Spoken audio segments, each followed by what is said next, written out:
परंतु नियती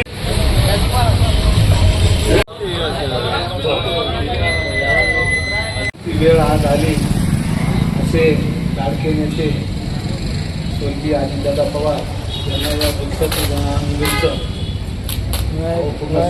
अर्पण करतो. बोलण्यासारख्या खूप गोष्टी आहेत. बऱ्याच जणांचं मत आहे की आज श्रद्धांजली वाहणं योग्य नाही, म्हणून दोन शब्द सकाळी समोर बसला असताना टीव्हीवर एक अशी बातमी आली की सर्वात मोठी बातमी असा हेडिंग होतं.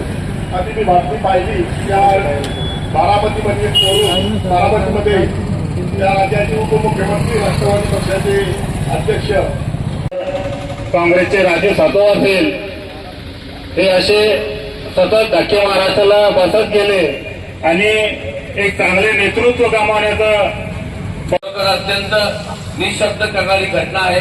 अत्यंत हृदयद्रावक आहे. जबाबदार नेतृत्व. मुंबईचं काल कामगार अडकून बारामध्ये दाखल झाले आणि काळाने त्यांच्यावर घाला घातला. बरोबर वाईट या गोष्टीचं वाटतं की वयाच्या 80व्या वर्षी त्यांना स्वतःला सुद्धा वाटलं नसेल आपण जीवन मागो आमदार असतील